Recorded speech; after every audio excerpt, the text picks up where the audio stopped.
Oh my god. Hello hello tout le monde, bienvenue sur la chaîne. Préparez-vous à passer un petit moment avec moi puisqu'aujourd'hui on va opposer deux produits dont un qui fait carrément le buzz partout. Il s'agit bien entendu du fond de teint Good Apple de KVD Beauty qui se présente juste ici. Je l'ai reçu juste hier, donc autant vous dire que c'est super récent. Donc comme je vous dis, il fait le buzz partout. Il paraît qu'il fait une faux flawless. Il est censé avoir une couvrance totale, tenue totale. Bref, en vidéo, il envoie du rêve. Du coup, on va l'essayer, mais pas que. Il y a un autre produit dont on parle beaucoup, rayon drugstore, qui serait son possible dupe. Donc je l'ai commandé aussi, vous me connaissez, et c'est chez Milani cette fois-ci.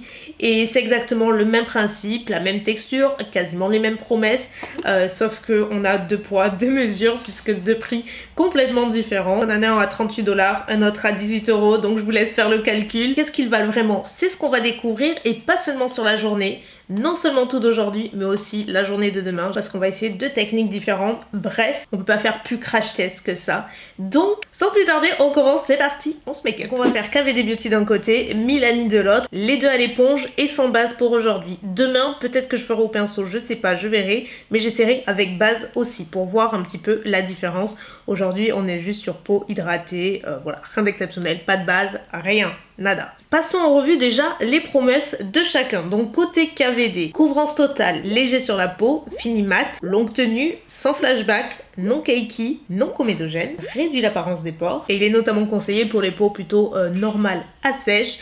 Enfin, il existe en une variété de 40 teintes au prix de 38 $. Je parle en dollars puisque il est déjà sorti aux États-Unis il y a quelques temps, mais il y a toujours pas mal de délais en fait entre les pays selon les marques. Il sortira en France bien entendu, j'ai pas encore de date précise, mais c'est pas pour tout de suite. Donc moi je l'ai commandé directement sur le site KVD Beauty puisqu'il livre à l'international. Franchement j'ai attendu je crois presque 3 semaines avant de l'avoir. Il me semble que les frais de douane étaient déjà inclus dans la commande en fait. Côté Milani qui est donc l'option drugstore, en termes de promesses, on a aussi Infini Mat, formule modulable à couvrance totale qui est censée flouter le teint également, tenue 16 heures, sweatproof et waterproof. Et enfin, il existe en 22 teintes et je l'ai payé 18,25 € sur le site de Beauty-Bay, donc ça peut varier selon les marchands, mais voilà, grosso modo, on a ces deux produits, des packaging assez similaires, en acrylique plutôt dur. On a une texture crème pour les deux puisque je ne l'ai pas mentionné, mais ce sont des fonds de teint crème. Côté teinte forcément ce sera clairement pas la même chose. J'ai pris la 208 chez Milani et la 015 chez KVD Beauty. Je vais l'appliquer aujourd'hui à l'éponge directement. Je vais en utiliser une de chaque côté. On va faire les choses bien. Oh my god, on a de la couvrance et on a une teinte relativement clair. En fait c'est simple, ça va me faire toute la moitié du visage. Ce que j'ai utilisé, c'est vraiment trop clair par contre. Oh là là. Même chose de l'autre côté avec Milani, toujours à l'éponge. On a définitivement pas la même couvrance. Chez KVD, j'ai eu directement la couvrance totale en une seule application. Là c'est pas du tout le cas. On applique une deuxième couche. Par contre à la deuxième couche vous voyez que ça couvre là carrément tout quoi. Le côté KVD est légèrement plus lissé je trouve au niveau des pores. En même temps, il y a eu plus de couvrance dès le départ aussi. Franchement, je le trouve très joli. Donc, ils disent fini mat. C'est mat, mais quand même assez velouté. C'est même très velouté sur la peau. Côté Milani, on a aussi un effet lissant qui, je trouve, est assez similaire, mais il est un petit peu plus marqué chez KVD Beauty. La couvrance est définitivement plus modulable. Vous voyez que dès le départ j'avais pas une couvrance légère mais quand même pas loin, et par contre à la deuxième application quasiment couvrance totale, donc c'est tout à fait ce qu'ils disent, donc ça c'est plutôt cool. Du coup on a plus ou moins je pense la même couvrance des deux côtés, c'est juste que la teinte n'est pas complètement la même, mais ça forcément c'est compliqué, c'est pas ce qu'on regarde, c'est vraiment en termes de texture et surtout comment il va évoluer au cours de la journée, il va se comporter en termes de matité, de tenue surtout, ce que je vous ai pas dit, mais il est 9h30. Donc là je vais terminer mon teint en utilisant les produits que j'utilise d'habitude, rien de nouveau comme ça. En termes d'anti-cerne, poudre, bronzer, etc. je ne vais pas utiliser de nouveaux produits, c'est vraiment des produits que je connais, que j'ai l'habitude d'utiliser, comme ça au moins il n'y aura pas de mauvaise surprise, en tout cas en principe. Je dois bien avouer que là, une fois que le teint est terminé, enfin plus ou moins terminé, je vois assez peu de différence en termes de fini. Sur la texture, le rendu, tout ça, je trouve que c'est vachement plus fondu Et en définitive, j'ai pas l'impression d'avoir deux fonds de teint différents. Tout ce que je peux vous dire là. Je vais continuer à me maquiller, normal de mon côté. Je vous ai pas dit ce que j'ai utilisé, on sait jamais, ça peut vous intéresser. Le bronzer, c'est le Tantour de Huda Beauty, comme d'habitude en teinte light. En poudre, j'en ai utilisé deux. La barre minérale pour le contour des yeux, elle est génialissime. De toute façon, je vous en parlerai, j'ai prévu en haul prochainement. J'ai la poudre translucide Laura Mercier que j'appliquais sur la zone T, essentiellement à l'éponge, comme vous l'avez vu. Et pour l'anti-cerne, j'ai utilisé le type concealer de Saem ou Sim, je ne sais toujours pas comment on prononce. S'il y a quelqu'un qui sait, dites-me-le. Je me trouverai un petit peu moins bête à chaque fois. Voilà, c'est celui que j'ai acheté sur YesStyle. Je vous propose de faire un premier point dans l'après-midi, probablement début d'après-midi. J'ai pas touché mon teint. On est 7 heures après. Côté KVD, donc je rappelle ce côté-là, ben, il se comporte plutôt pas mal. Bon, en termes de tenue, il n'a pas bougé. Côté matité, c'est pas mal. Je commence à briller, vous voyez, au niveau du coin du nez. Par contre, côté Milani, je brille beaucoup plus. Vous voyez, à ce niveau-là, je trouve que les pores sont beaucoup plus apparents et le grain de peau est bien moins joli en fait. De ce côté-là, pour l'heure on en est là et là de toute façon je vais pas bouger. Je suis en train d'éditer, vous voyez, voilà, parce qu'aujourd'hui j'ai pas chômé et je me suis tachée. Voilà, on adore ça. Je croyais que c'était de l'eau parce que je suis sortie, il pleuvait, donc je me suis pas affolée, mais en fait, genre je me suis tachée un peu partout. En fait, ce matin, on a filmé une vidéo avec Mounette, on a fait des masques et tout, et du coup, ça a coulé, et je pense que c'est ça qui m'a tachée. Bref, on s'en fout complètement. Vous en foutez complètement. Rien de tel que la lumière du jour pour voir le vrai résultat. J'allais descendre au bureau, là, et je me suis dit, attendez, je vais leur montrer quand même là. J'allais dire on est 20h, pas du tout. Il est quasiment 20h. Je pense que vous voyez. Alors je pense qu'avec le soleil ça ressort plutôt pas mal. Mais en vrai, c'est moyen. Enfin surtout côté Milani. Côté KVD, c'est pas ouf non plus. Mais franchement, je m'attendais un petit peu pire. Vous vous rendez compte, j'arrive à vlogger, à conduire. Trop forte. Regardez qui est là. J'ai mon assistante. Qui est trop mignonne, ma jolie. C'est reparti. On a un autre angle de vue, c'est bon. Rapide point, KVD d'un côté, Milani de l'autre. Côté Milani, ça brille vraiment pas mal. Ça brille même beaucoup. Vous voyez que si je devais sortir, faire une autre vidéo, enfin bref, peu importe, je repoudrerai en temps normal. Je rappelle que je n'ai pas fait de retouche depuis ce matin, donc c'est aussi amplement normal. Sur une peau comme la mienne, je rappelle, moi j'ai une peau mixte à grasse, sujette à des brillances sur la zone T.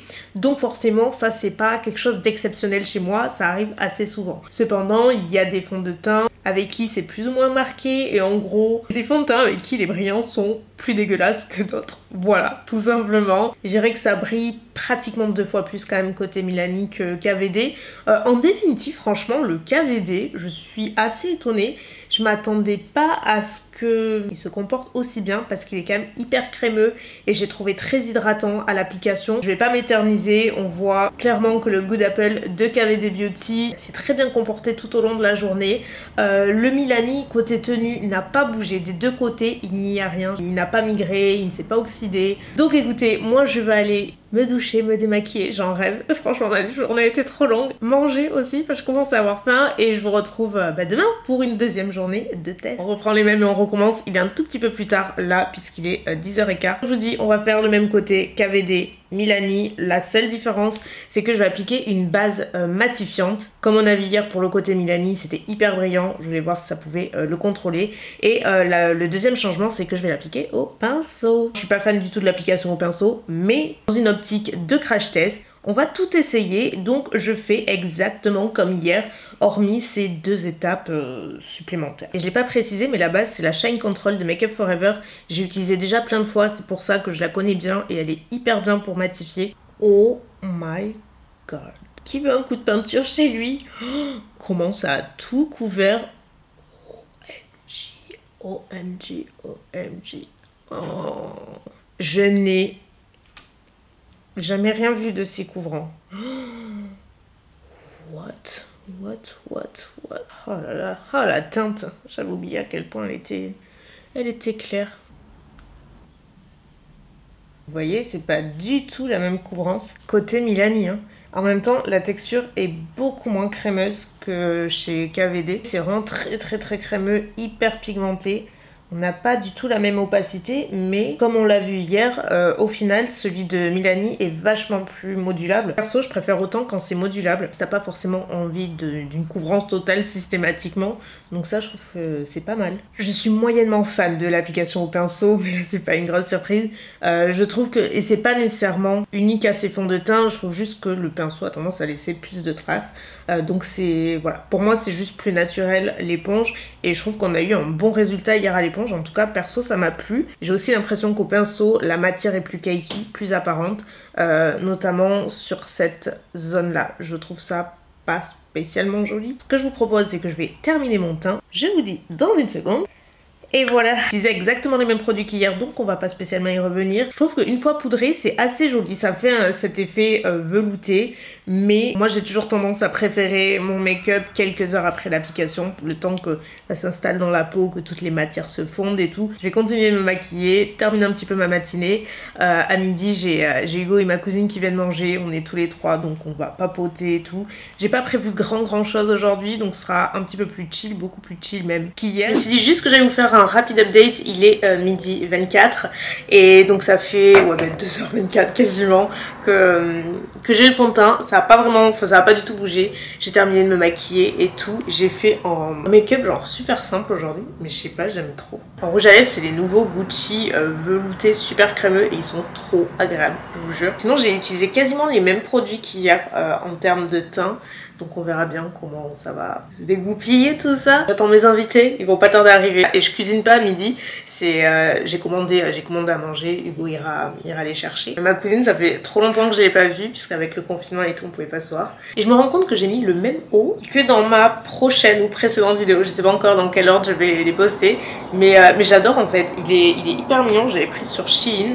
Et franchement, s'il avait existé dans d'autres coloris, je l'aurais pris. De loin, je pense que vous voyez mieux en fait, il est resserré au niveau du poignet. Après il sert un petit peu dessous, il part en volant. Il est pas très long et j'aime bien les manches. Petite jupe, autre angle de vue, on voit mieux.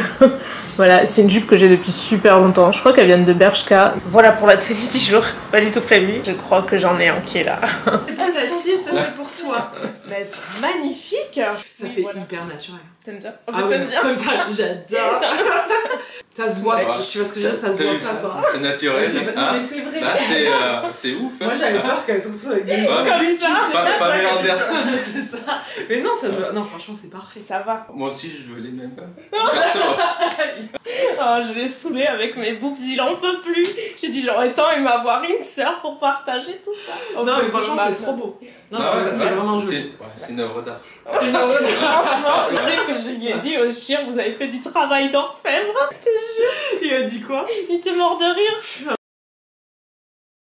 Hello, il est quasiment 18h, non je vais dire 18h45, 17h45, c'est définitivement un autre monde comparé à hier. J'ai l'impression d'avoir un effet complètement différent dans le sens où le fond de teint est hyper apparent côté KVD, surtout au niveau du bas du visage, là.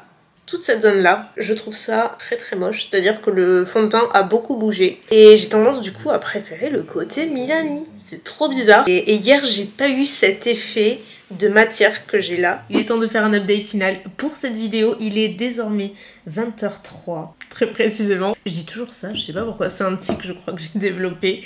Quoi qu'il en soit, ouais.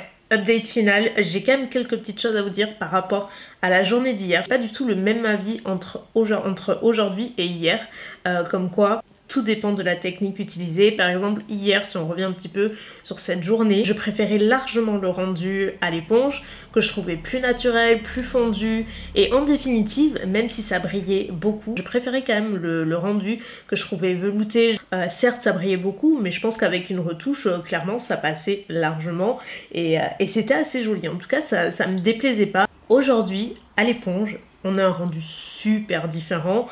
Pourtant, j'ai appliqué la base matifiante. Donc ça brille un peu moins qu'hier, j'ai l'impression. Par contre, le Milani, il est pas du tout matifiant. Enfin, sur moi, je pense que vous le voyez, c'est pas possible. Ça brille au taquet. Alors que le KVD, bah, franchement, pourtant, il est beaucoup plus crémeux. La consistance n'est pas du tout la même. Et pour autant, je trouve quand même plus matifiant. Donc matité, on en est là. Par contre aujourd'hui en termes de rendu, j'aime pas du tout mon teint. Alors peut-être que de loin ça va, franchement j'ai un petit peu de mal à me rendre compte, mais vous verrez sur les close-up tout au long de la vidéo. Et là je vais insister particulièrement sur la zone du bas du visage, c'est une catastrophe. Il y a une épaisseur, une matière, il est ultra cakey des deux côtés. Pour le coup il n'y a pas un côté qui est moins pire que l'autre. En revanche le côté KVD a vachement bougé à ce niveau là et je comprends pas parce que je me suis pas particulièrement appuyée ou touchée ou quoi que ce soit, donc ouais c'est assez bizarre parce que de l'autre côté en revanche ça n'a pas bougé. Le fond de teint est toujours en place, côté tenue il y a rien à dire, il a bougé au coin du nez, il a bougé au coin de la bouche, vraiment toute cette zone-là, elle a migré de partout et surtout je le sens sur la peau. Alors certes, je sens surtout l'accès de sébum, yummy yummy yummy. Quand on commence à sentir son teint, c'est une très mauvaise idée. Mais là je le sens, donc j'ai trop envie de me démaquiller, je suis pas trop bien dans ma peau, c'est le cas de le dire. Vous voyez qu'au pinceau, la tenue du fond de teint, même si c'est le même, et pourtant il y avait la base, c'est pas du tout la même. Donc comme quoi, une application à l'éponge, ça définitivement, c'est ce que je vous conseille. Après, les avis diffèrent énormément pour le fond de teint, notamment je parle du goût d'Apple. Ça dépend vraiment du type de peau de chacun, donc moi je vous dis sur moi, en définitive, ce que j'en pense. J'ai apprécié le rendu, j'ai trouvé qu'il avait un fini assez velouté, la couvrance est sympa si on en cherche une costaud, la teinte ne matchait pas du tout, donc je pense qu'avec la bonne teinte déjà ce serait mieux, surtout avec des retouches au cours de la journée, pourquoi pas, à l'éponge. Franchement je l'ai bien aimé, surtout côté tenue, j'ai trouvé qu'il était vraiment impeccable de ce côté-là, sinon il ne s'est pas oxydé, j'ai vraiment pas eu de problème particulier, j'ai trouvé assez joli sur ma peau, vraiment, et je m'attendais pas du tout à ça. Côté Milani, ce que j'ai préféré, je dirais sa couvrance, parce que comme je vous dis elle est hyper modulable pour les jours où on veut une couvrance un petit peu plus légère, bah ça c'est plutôt pas mal parce que vous pouvez la travailler tout en ayant quelque chose de vraiment quasi moyen à total, donc ça c'est cool. La tenue est excellente, le seul problème pour moi c'est sa matité. Si vous avez une peau grasse, vous allez avoir besoin de retouches, vous n'allez pas vraiment l'apprécier. Mettons, je vais faire une retouche pour voir, alors surtout à ce niveau là, oh mon dieu ça va mieux déjà. C'est bien ce qui me semblait, de près, c'est toujours une catastrophe. Vraiment, le fond de teint migre énormément et c'est hideux. Je déconseille au pinceau, c'est tout ce que je peux dire. En tout cas, le fin mot de l'histoire, est-ce que ce sont des dupes ? Non, pas pour moi. Similaires peut-être, mais ce ne sont pas des dupes. Néanmoins, si vous cherchez un fond de teint crème, couvrant et longue tenue, et que vous voulez pas mettre, ou que vous n'avez pas le budget tout simplement, et ça peut se comprendre, de quasiment 40 € dans un fond de teint, eh ben n'hésitez pas à tenter celui de Milani, il en existe sûrement d'autres sur le marché, j'en ai pas testé des masses, c'est pas des textures vers lesquelles je me dirige moi personnellement, mais en tout cas celui-ci se défend super bien, et de toute façon Milani c'est vraiment une très chouette masse. Donc voilà ce que je pouvais vous dire pour aujourd'hui, j'ai essayé de faire ce crash test en bonne et due forme, j'espère que ce format vous aura plu, n'hésitez pas à me dire ce que vous en avez pensé et si vous préférez sous ce format là, n'hésitez pas à me dire également si vous avez testé les fonds de teint, ce que vous en avez pensé, bref, avoir tous vos feedbacks serait vraiment cool. Je vous embrasse bien fort et je vous dis à très bientôt pour une nouvelle vidéo. Bye.